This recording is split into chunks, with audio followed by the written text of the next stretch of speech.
Преди обед често говорим за на пръв поглед невероятни неща. Една такава история ще ни разкаже сега Ирена Григорова. Как ритъмът на барабаните спаси сърцето на един 74 годишен мъж, който днес се радва на живота. Да видим, а после ще разберем какво още лекува този нетрадиционен метод.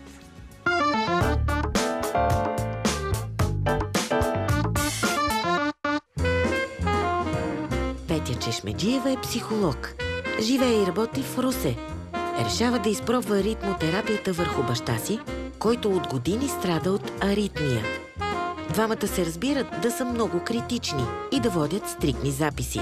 Резултата си проличава още след първия опит. Значи след първия път се видя, че подейства веднага и това беше удивително. Не бързах да кажа на Мартин. Направихме го и втори път и пак подейства. Значи през деня имало, примерно, сутринта мерима аритмия, вечер правим и след сеанса няма аритмия. Аз съм човек, който вярвам на младите първо. И сам като ми предложи, аз веднага съм готов и почнах аз да си пиша всеки ден, сутрин, да си меря кръвното, да видя дали имам аритмия и ако имам аритмия, да изчакам като се върне да ми направи сеанс. Опитите на Петя и баща й продължават повече от година и резултатите са категорични. Ритъма на барабаните помагат на сърцето на Георги да не губи ритъм. Понякога път заспивам, понякога път ги слушам. Обаче много ме успокояват. Тези мелодии веднага чувствам облегчение.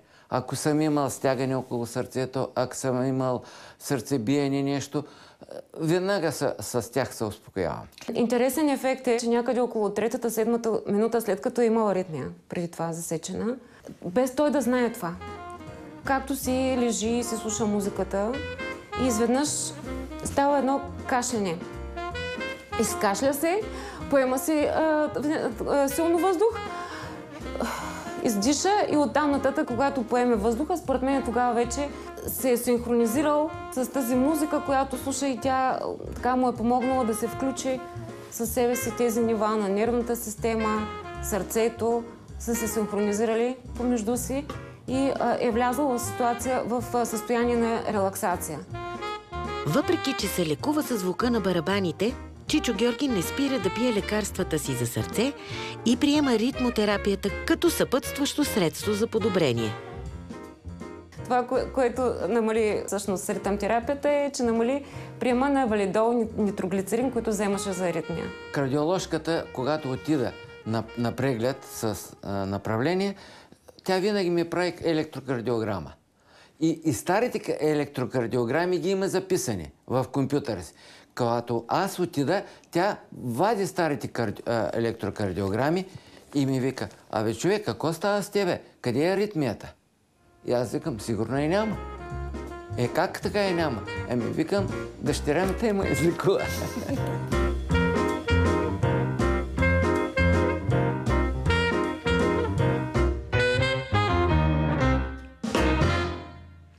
Студиото при мен вече са Мартин Иванов, създател на ритъм терапията, и Ганета Сагова, главен редактор на списание 8, което първо ни разказа историята на Георги, която сега видяхме. От тях ще разберем малко повече за това как работи този метод и какво лекува. Здравейте! Здравейте! Здравей. Имаме си тук барабанчета. Арсенал от африкански ударни инструменти. Това пред мен какво е? Как се казва? Джембе. Джембе. Сега виж, за разлика от това, което бай Георги прави там, който е рецептивна форма на терапия само със слушане, ние имаме възможност да направим и активната форма, която активно участваш.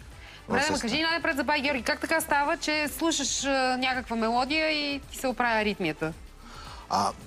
Ти го обяви в началото, че е нетрадиционно, странно, но въобще не е странно, защото това са едни прости физически закони. Един от тях е принципа на увличането. И установен в 17 век от един учен. Ако в пространството има два или повече ритъм, един от тях е доминантен, да кажем, че той е здравословния, рано или късно другия се увлича по него. Също така и принципа на резонанса. По тази логика не би ли трябвало бай Георги да няма проблем с ритмите само докато слуша определената музика? Това искам да кажа. Не. Разбираш ли, защото ти казваш, единият ритъм се увлича по другия, което за мен е така... Гледайки го отстрани, ако той спре да слуша музиката, би трябвало да му се върне аритмията. Не, имам предвид. Ако генерираме такъв ритъм, който носи здравословните и позитивни вибрации, ние може да се настроим към този ритъм. И той е свързан всъщност с един друг принцип, който е принципа на резонанс. Че всички предмети и обекти в пространството имат някакъв резонанс. Той е свързан с структурата, от които са направени, от средата, в която вибрират, и от материала, в които са направени.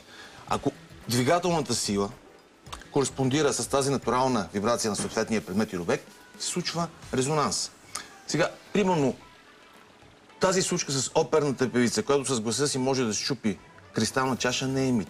Истина е, но това зависи не толкова от силата и височината на гласа, а от интензитета и нейното умение да се синхронизира с натуралната вибрация на чашата. Но това е пример за негативна конотация. В случая говорим за нещо, което е позитивно. Добре, какво друго, освен аритмия, би могло да се повлияе от ритъма? Ритъма е всичко, което е около нас и в нас. Начинът, по който говорим, по който мислим, по който топи нашето сърце, е ритъм, само че ние го приемаме за даденост. Кой е правилният ритъм, може би е въпросът. Окей, кажи ми, да, как определен ритъм би могъл да ти помогне в някакъв проблем, който имаш, болест, от която страдаш? Правилните ритми може да ги видим в природата, за която също забравяме. Там има ден и нощ, прилив, отлив. Сърцето се свива и се отпуска. Напрежение и почивка. Ако сме само в света на бурите, напрежението, се случват негативните неща. Именно по тази причина трябва да гледаме повече в природата, да извличаме полезните ритми оттам и да ги прилагаме активно. Да, т.е. може да кажем, че подходът е доста холистичен. Не, че помага за конкретно за тази и тази болест, а той помага цялостно на организма да влезне в един синхрон, да синхронизира лявото и дясното полукълбо, нашата емоционалната част на мозъка и другата когнитивна част на мозъка ни. И най-видимо всъщност ефектът е също описан в тази книга, която издаваме "Звуци от тишината". Много ме впечатли въздействието върху децата, на които вие сте помогнали. От Доганово на такива деца, които имат проблеми или нямат родители. Какъв е ефектът? Да. Трябва да разкажеш. Понеже ритъмът, както казах, всичко в нас, той е мултифункционален. Може да бъде използван във всякакви посоки. Аз работя, като почнем от обществено-социалната работа с затворници от Централния затвор, Софийски затвор, деца лишени от родителска грижа. Преминеме към образованието, като може да използваме ритъма за научаването на полезни неща. След това минем през корпоративните тренинги, когато използваме ритъма за сплотяването на екипи и свършиме с терапевтичните ни дейности. Мога да споделя, тук в тази книга "Звуци от тишината" има едно интересно изследване, което направихме с децата от дома в Доганово. Там работехме по един проект в рамките на 7 месеца. Всеки месец имахме по 2 ритъм сесии. Работехме върху намаляването на стреса и депресията. Имаше замерване от психолог в началото и в края на проекта. И нивата на стрес и депресия бяха намаляли значително. А как? Какво представлява една такава сесия, в резултат на която след не знам колко повторения има този ефект? Всяка една сесия е специално създадена и пригодена спрямо съответния казус. Но ако искаш, сега може да направим нещо, едно упражнение. Да. Okay. Добре, готови ли сме? Да.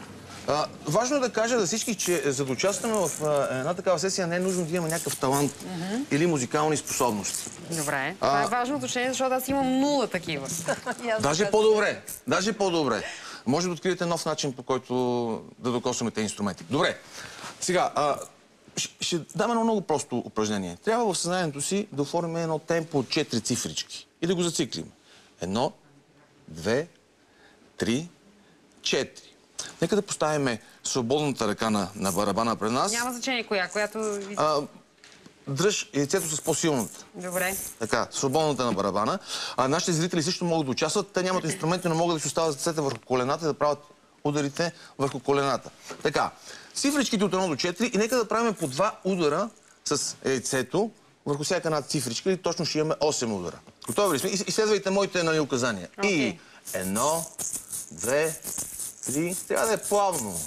Като тик-такането на часовник. 3, 4, 1, 2, 3. Постепенно, докато се движите, нека да вкараме и краката в употреба. Седно ходят на место на всяка на цифричка. 1, 2, 3, 4. Десен, ляв, десен, ляв. И постепенно трябва да продължаваме това движение. Трябва да забравиме за всичките крайници и да се случим върху свободната ръка. Свободната ръка трябва да направи удар на цифричката 4. Едно, Това става сложно. 2, 3, готови. Бум! 1, 2, 3, бум! 1, 2, 3, бум! Последно, 2, 3. Ганета, аз или ти излязохме от ритъм? Добре, супер. Не е толкова важно дали изпълнявате правилното упражнение. Това не е целта. Но това е просто, може да се каже, мога да си го представите, че е наивно упражнение, създава чудеса.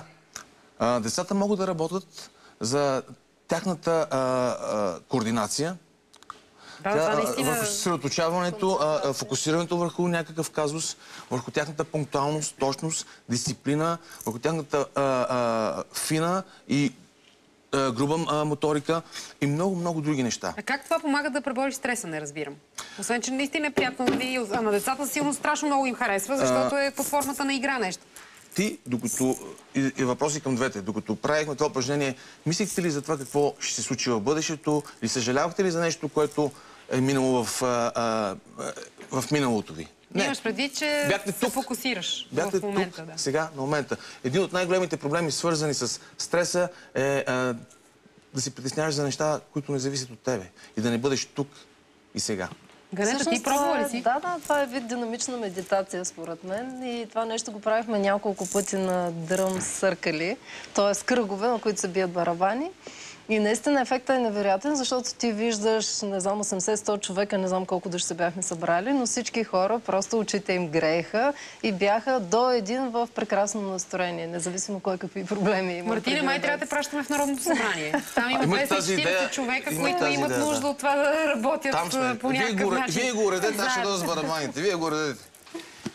Не, наистина, би ли могло да помогне на такъв тип организация, такъв тип събрани на такъв принцип различни хора на едно място? Това е една уникална възможност хората да споделят в пространството техните уникални вътрешни гласове, без да споделят една дума.